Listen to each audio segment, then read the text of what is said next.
In today's video, I'm going to explain why you need to stop digging up your trauma. I spent so many years doing deep emotional work. I did talk therapy, I did energy healing, I did EMDR, IFS, modality after modality. I got to a point where I fully understood my trauma from every single angle. I was trying to find the buried thing, the wound, the memory, the emotion that would finally explain everything and release. Most people that are stuck in this place are all told the same thing. You need to process your trauma, feel your feelings, and dig very deep into your past. So then they go searching. They go to practitioner after practitioner, year after year. And while they become very well versed in their own trauma, their capacity and their resilience never grows. What changed for me was not finding the right trauma modality. It was understanding something completely different about what my system needed. Because for many, trauma work backfires when your nervous system is sensitized. You're adding activation to a system that is already overwhelmed, and you're asking it to process more when it can barely handle the present moment. And if you don't know whether or not you're sensitized,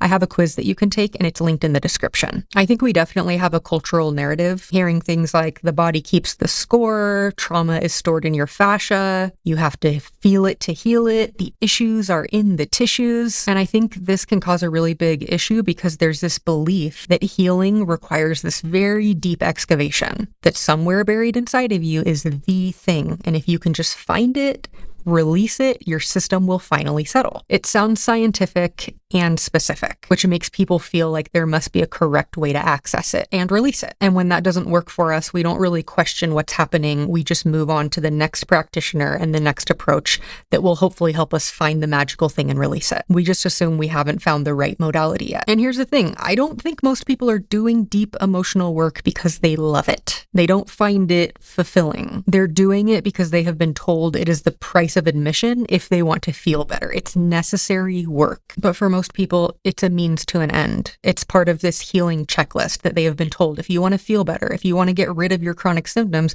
you need to find the hidden trauma and the hidden emotions that created these symptoms. But there's a really big problem with this if you have a sensitized nervous system. And that problem is that your nervous system is already severely overwhelmed. It's already on high alert. It already struggles to process what's currently happening. And then doing trauma work asks you to voluntarily add more activation to an already overloaded system. When you don't have the capacity, you can't integrate the trauma resolution. So all of the processing you're doing isn't really processing anything at all. It's just reactivating the system. And unfortunately, this can further desensitize your system. But I do want to talk about why we are so drawn to this type of work when we are trying to recover from chronic symptoms. It feels very productive. It feels meaningful. It feels like we're doing something important. And it feels like the real work, especially with the way everyone talks about it. We want to feel like we're in action. We want to feel like there is movement happening and that we are making something happen and that we are getting to the bottom of something. And then when we hear about concepts like accepting and allowing, for most of us, it feels too passive.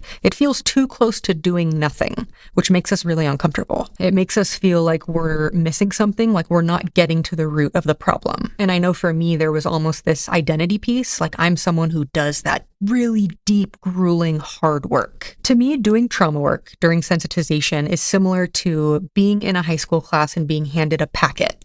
It's a packet of worksheets and it's going to keep you really busy. It's going to take up your time, but you're not going to learn very much and there isn't going to really be a point to it at that stage. Digging through your past feels like you're making progress. It feels like you're doing something and it takes up a lot of time. You can spend year after year trying every modality you hear about, anytime you hear about a new practitioner, booking an appointment with them, because each one of them promises that they have this missing piece. And we want that. We want a missing piece that makes all of this make sense. But if your baseline isn't shifting, your capacity is not growing. And the root of all of this is lowering the baseline. So we talk about things that can keep that baseline activated or keep that alarm on. Urgency and hunting for the thing and the hidden emotion and the hidden trauma keeps that alarm on. Your nervous system is going to read that. It's going to read it as we are still searching. We must not be safe. We still have not solved this. So you're doing all of this healing work while simultaneously constantly signaling danger. You're adding threat to an already sensitive system. And I really want to make a clear distinction here. Yes, repressed emotions,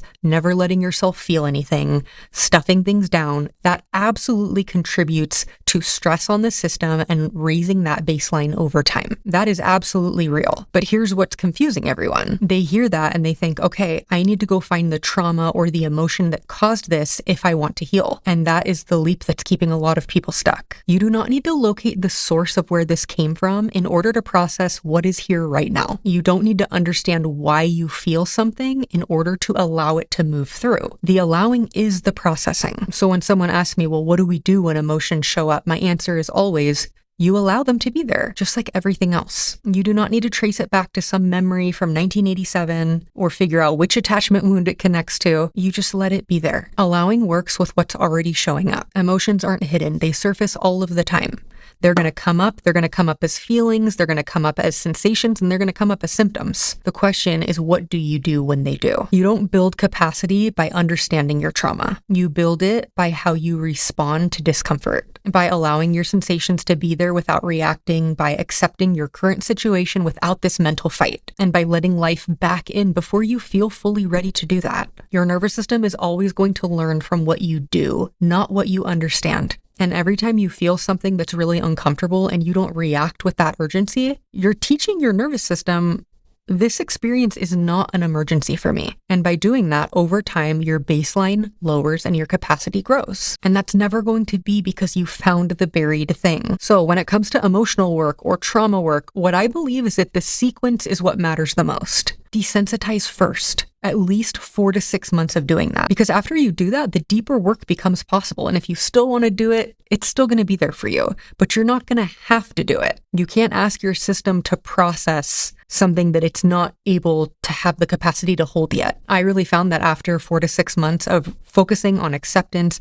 and allowing and getting back into life, I was able to process emotional stuff with so much more capacity and clarity and intuition. And it was easy. It was simple. I'm so glad I didn't try to force it when I was in full-blown fight or flight and symptoms 24/7. It would have been asking way too much. It would have disappointed me, and I probably would have tapped out. I wouldn't have wanted to do the recovery work anymore. It would have overwhelmed me. So this isn't about skipping the emotional work forever. I think it works so much better when you're further down the line. We want to do that work when your system can actually integrate it. The thing I keep saying is once you're desensitized, the rules change. Tools that were incredibly overwhelming to your system suddenly become extremely supportive. And all these insights that you had before are able to be embodied by you and are able to integrate into your system. Processing becomes something that can happen very naturally. You find that you're not seeking so urgently and trying to force anything. Things just come up as they need to, and you're able to process them with so much more ease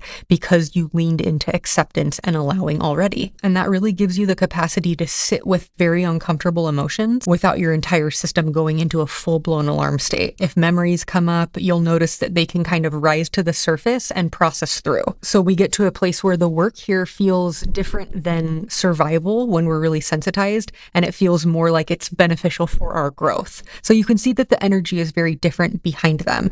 We're not doing deep emotional trauma work to fix anything. We're doing the desensitization work and then allowing the emotional work to just rise to the surface when we have the capacity to integrate it. The irony here is that people that tend to force this emotional work before they have the capacity, while they're sensitized, tend to move slower than someone who took the time to build capacity first. Doing less trauma work will often take you much further, much faster. And then later on down the road, when you engage with that type of work, it's just going to be easier because you're going to have the ability to manage it and let it move through. I am not anti-emotional work. I am a big fan of it. I do it to this day. I think it's important for all of us. But for those of us who are sensitized, who have spent years doing emotional work with no change, the question is not what buried trauma or repressed emotion do I need to find today? It's what does my system have the capacity to hold today? No trauma work required until things get a bit more desensitized. So work on desensitizing first,